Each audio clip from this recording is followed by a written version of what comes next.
You're listening to The Resentment Dumpers. Hi. Hi. Welcome to the second podcast from the Resentment Dumpers.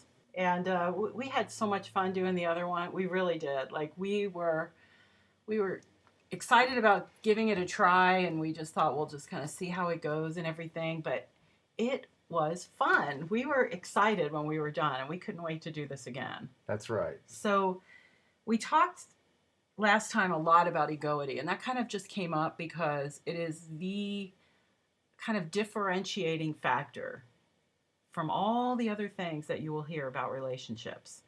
Egoity is the thing that is going to stand out when you read the book and read all of our blogs and all the things that we do. And there's a really good reason for that. It's because it's an absolutely critical piece to understand. And so as we get into our second broadcast here, I would love to go a little bit deeper on the subject. And one of the things that really got me when I read the book, that really helped me to understand, was the metaphors of the animals that represent the different forms of egoity. So I'm going to defer to Joe to talk more about is it a metaphor? Is it an analogy? What are we going to call that? I think it's a metaphor. I always get those two confused. I think it's just personifications, or just representations. That's a good word. Representations of what happens when our egoity gets evoked. And the last podcast, we talked quite a bit about the fact that egoity is usually the missing piece. It's the thing that it's like that which can't be named. We avoid it at all costs. We don't even have a traditional term to describe what it is. I mean, we just know it's a bad thing. We use things like anger and temper and things like that. But and in the last podcast, we started to get into it where it's kind of related to physical threats, and we often use the term fight or flight when we get threatened. And I just added, there's also the additional term of, it's fight, fright, and flight, which those three are represented by, the fight is represented by the lion, because he's always roaring. He's loud. Yeah. And then the fright is represented by the turtle, because basically they just cower and protect themselves. And this is only audio, so you can't see me here raising my hand when the turtle is mentioned, but I think you can kind of go back and forth, but I think maybe, and you can speak to this better than me, but I think we kind of maybe have a primary egoity response. Yeah, but as I describe in the book, there's a number of factors that go into, which manifestation or which animal that you... I've heard through the grapevine that I tend to go toward the turtle, but... Yeah, and the turtle, it's basically they are in control. They are essentially being badgered by the lion. I mean, that's what it feels like. But they sit back and they do the passive-aggressive thing. Yeah, they cross their arms. That's what Meryl's imitating there. They cross their arms and they say, just... When you're the lion and you're dealing with a turtle... a lot of times they say exactly the thing that gets you roaring. That gets you roaring the most. And you guys can probably relate to that kind of situation. But essentially, that is just the lion versus the turtle. The lion is attacking. The turtle is remaining in the conversation. They're staying on the tennis court, but they're essentially defense. They have the big shell around them. They have the big protection. But they don't take that next step like the next one does, which is taking off. Yeah, and the last one, the last of the three, is the deer. That's the flight. That's where it's like, I am out of here. And it could be either suddenly, where you just run out of the room and slam a door. Does that sound familiar? Or it could be that the other one person wants to talk about something and you just don't want to talk about it, and you either change the subject, you ignore them. Total avoidance. Total avoidance. that's the deer. So those are the three. I just wanted to get that out there. Those are the three representations of egoity, and you can see the same kinds of things when we have physical threats. I always try to go back to that because we're familiar with that type of response. When you touch your hand on a hot stove, you pull your hand back. That's I guess that's flight. You don't even think about it. You just Right. do it.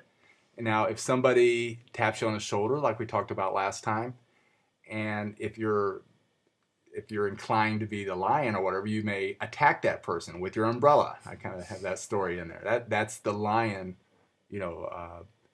defending itself by attacking the attacker or The threat. The threat. And then, of course, there's the turtle, which would be if you're not familiar with lightning and lightning and thunder claps and everything, and you run back to mommy and daddy, or you run underneath the bed. That's the fright part of it. So if you can tie up those things together and then just move everything into, okay, instead of a physical threat, it's a threat to beliefs. We have the same type of responses, and it's in those three ways that we manifest our egoity. And what's really cool too is that once you understand that, you can actually stop. If you can, if you gather enough of your wits about you and everything, you can actually stop and think, what threat did I just feel? What belief was just threatened? And for me personally, that helps me kind of pull back a little bit, or at least kind of regain a little bit of control to say, where I can identify what just happened, what just made me feel threatened. And it's really helpful. It's a process. It's not, immediate. Once I knew this, I immediately could, gather my wits about me that quickly and everything. But, once you do, it makes a huge difference in how you interact with people, because you can maintain your regain your composure, I should say. Yeah, regain control. Yeah. And everybody's going to have their different styles and everything. What works for me is just to ask that question. Well, and it also, and this is a really important point too, is it brings the responsibility back to you. And your partner or whoever you're interacting with is no longer an enemy at that point. It's like it's looking at yourself and saying, wow, why did I just have that reaction? What happened? What did they say or do that created such a response in me, whatever it is? And it's very helpful in, understanding yourself and taking responsibility for your role in what's going on. We talked about this last time, but the more you understand egoity and you understand its cause and purpose, the better you're going to be at controlling it and getting back into control, because you understand what it's all about. If we don't know what egoity is, if we just know that your partner said something you didn't like, then it's all you versus them, instead of working together to get to the root cause of the resentment. And one of the analogies that we use quite frequently in the book is the tennis net analogy, and I use this quite a bit in environment, because it kind of describes, okay, what's going on when you get into an argument or you get into any kind of conflict resolution situation. What is going on? And are you immediately see your partner on the other side of the net, where you're fighting them, or are you going to keep them as a doubles partner and stay on the same side of the net, both of you working to resolve resentment? And I love that, because it's something you can just visually keep in your head when you start to drift, or you start feeling like your partner's your enemy and all that stuff, where you can actually visualize the court and being on the same side, and then the enemy is on the other side all by themselves. That's right. And it's kind of silly to think that doubles partners would actually, one of the doubles partners would actually leap over the net and start helping the other side to beat you. It just doesn't happen. It's like timeout. It's like, what's going on here? But we do that all the time during interaction. And a great exercise to start thinking about, as we're waiting for the book to be released here in the next couple weeks, is to start thinking about who am I? Which animal am I? Which, what is my primary? And I say primary because I do think depending on the circumstances, you can go back and forth. But are you the la la la? I can't hear you. I don't believe in conflict, and if it's there, I don't want to know about it person, because then you're a deer. That doesn't mean you're necessarily getting up and running out of the room, as Joe said earlier, but you just don't participate in anything that has to do with conflict. Nice people don't do that. It's terrible. That's right. You just take your ball and go home. That's right. Or, do you sit with your arms crossed and that attitude, that, again, this is where I wish we had video, but that, go ahead, I'm listening, kind of. Well, you get that kind of look on your face like, okay, and you can almost see the shell. When you see a turtle in action, you can almost see the shell form, where, they're not really, they're just there for protection, and that's probably the most common interaction is lion versus turtle. If I would, of course, there's some where they just don't have conflict, or they don't feel that there's any conflict, so they just don't have a conversation, so they're naturally a deer, which ends the conversation. Well, I was just going to say there's no interaction with the deer ever because they're not there. At the initial sign or the initial scent of conflict, yeah. What do they do? Do they fight? Do they cower, or do they run? That's right. That kind of thing. So, and then occasionally you get the two lions going at each other. You have the escalating, yelling and everything. One's got to outline the other person, that kind of thing. But it is good to start giving thought to, what is my style when I'm faced with conflict? What is it that I do? Do I hunker down in my shell, or do I start roaring, and or do I just not participate? And it'll be very helpful to identify that, because you will start to recognize it.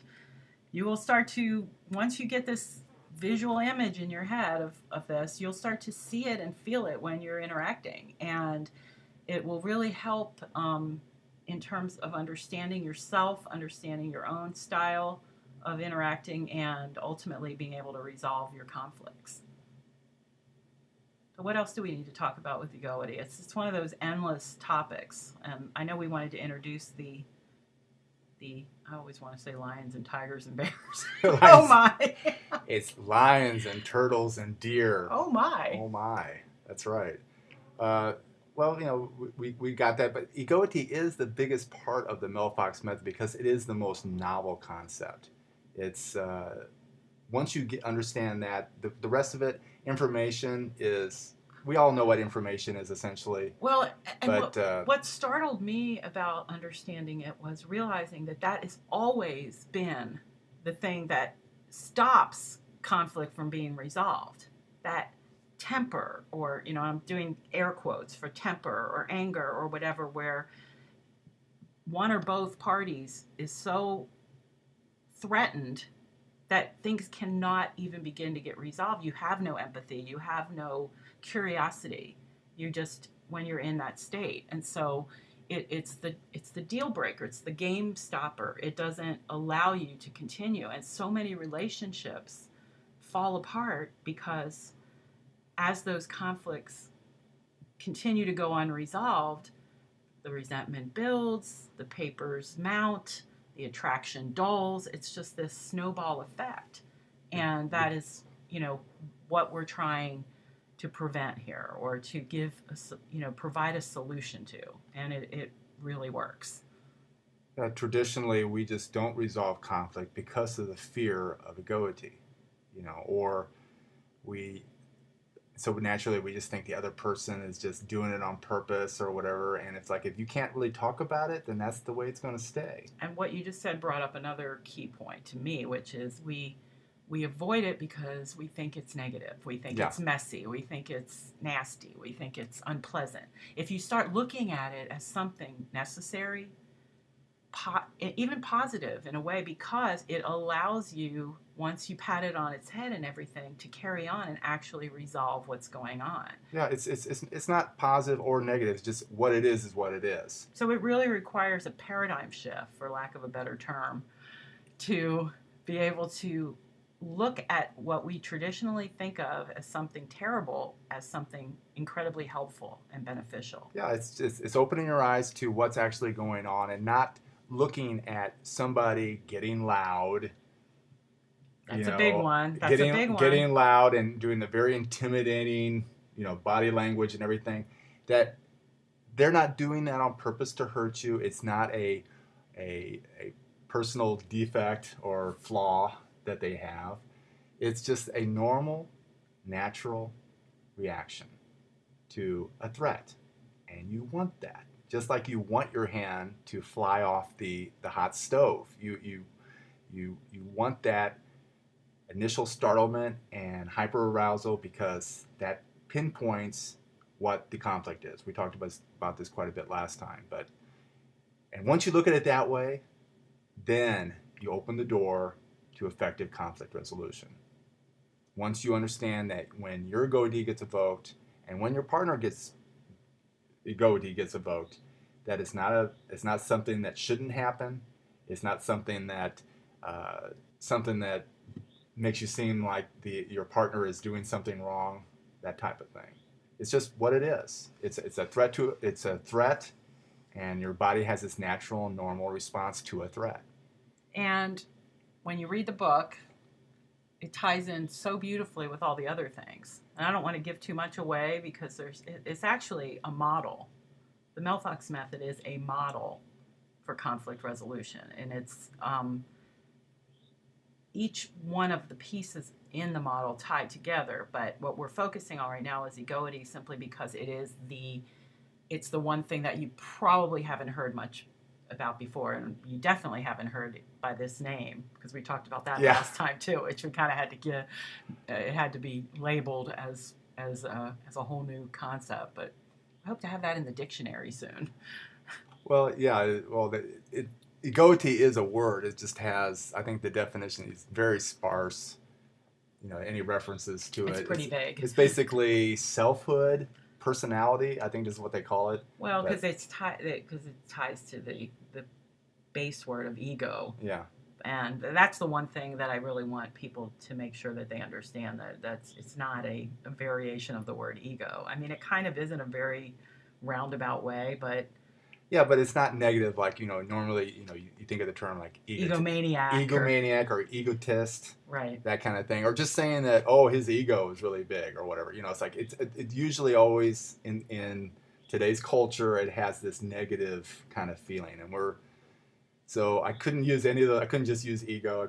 But I knew it was related to that. So that's when we came up with Egoity, it seemed to be a perfect fit for what we're trying to describe here. So this is a good intro. This is a good intro in the last couple podcasts that we've had to, discuss and mainly get the visual kind of, I don't even know if visual is the right word, but, an idea of tying it to the animal representations and everything. Because for me, that was like light bulb getting brighter thing. Like that really helped me understand it. So I'm going to assume that that's going to help a lot of people understand it.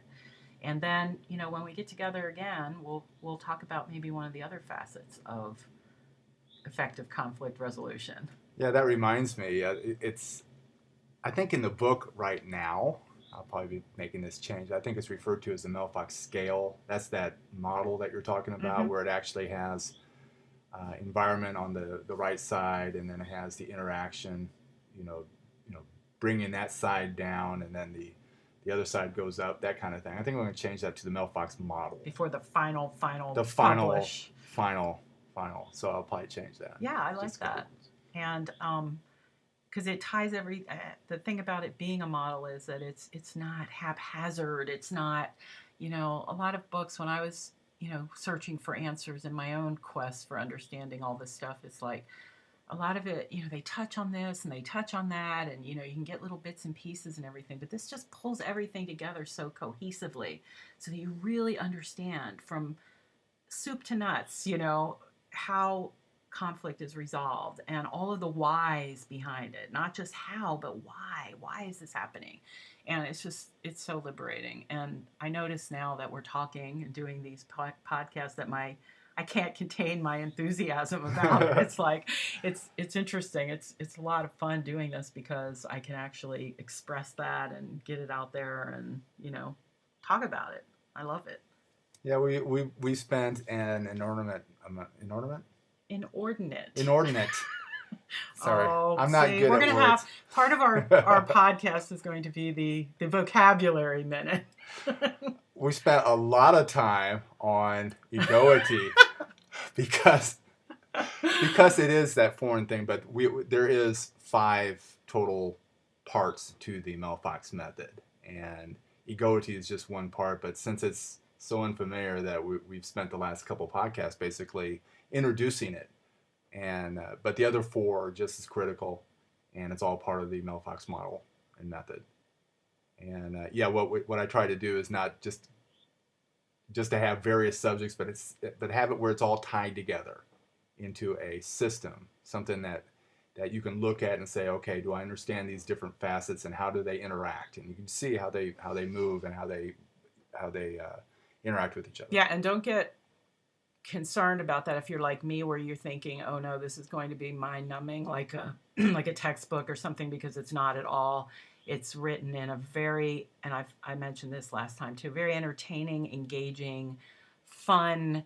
There's science experiments and all kinds of stories and really fun things that bring all this information into, into a state of understanding where, you're just turning the pages and having a good time, and also truly getting educated. So I just don't want, when we talk about models and everything, I want to make sure that people understand that it's not presented in a way that, their head's going to be spinning off its axis or anything. Well, each chapter begins with an ongoing saga of Beatrice and Bruno. That's right. Now that is fun. It's not Breaking Bad, but it is an ongoing yes, you'll get story. to know Beatrice and Bruno, and they are the prototype couple of probably just like a lot of people who are listening to us right now that are just seeking answers, that just want to understand, that either want a relationship that they're in to improve, or